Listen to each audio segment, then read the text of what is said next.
Dans ce projet, je me suis inspirée de la collection Art aborigène. Plusieurs aspects me semblent intéressants.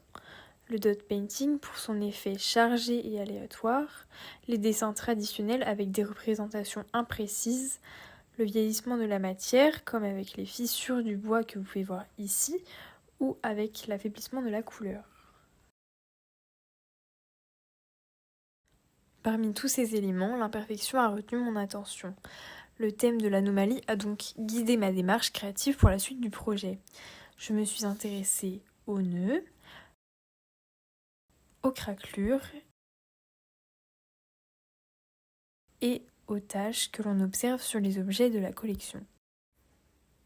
J'ai exploré plusieurs tests de motifs en reprenant le thème des craquelures, en m'inspirant de cette expérimentation avec des lignes qui s'entrecroisent.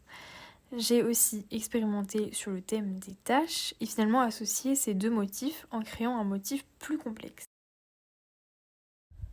En termes de matériaux, je me suis penchée sur des fournitures assez fragiles puisqu'il s'agit de feuilles et d'épines de pin. J'utilise aussi du feutre avec du tissu déchiré inclus, de l'organza teint à l'oignon et au curcuma, du coton avec un motif imprimé et de la laine teinte au bogolan. Ces associations de matières végétales et la gamme chromatique qui s'en dégage permettent de raconter l'univers que je cherche à évoquer. Mes fournitures sont fragiles et sont en adéquation avec l'idée du vieillissement et de l'évolution que je voulais transmettre. Pour ma gamme chromatique, je me suis basée sur les couleurs de la collection avec des marrons orangés. Avant d'aboutir à une production à plus grande échelle, j'ai expérimenté plusieurs effets qui racontent l'anomalie. Ici, vous pouvez voir la technique du bouti qui, par des jeux d'épaisseur, me permet d'amplifier les effets d'accident sur la surface et maintenir des éléments avec l'organza. Ici, du feutre a été feutré à l'aiguille avant d'être ennobli par la broderie en plaçant des morceaux de feuilles séchées.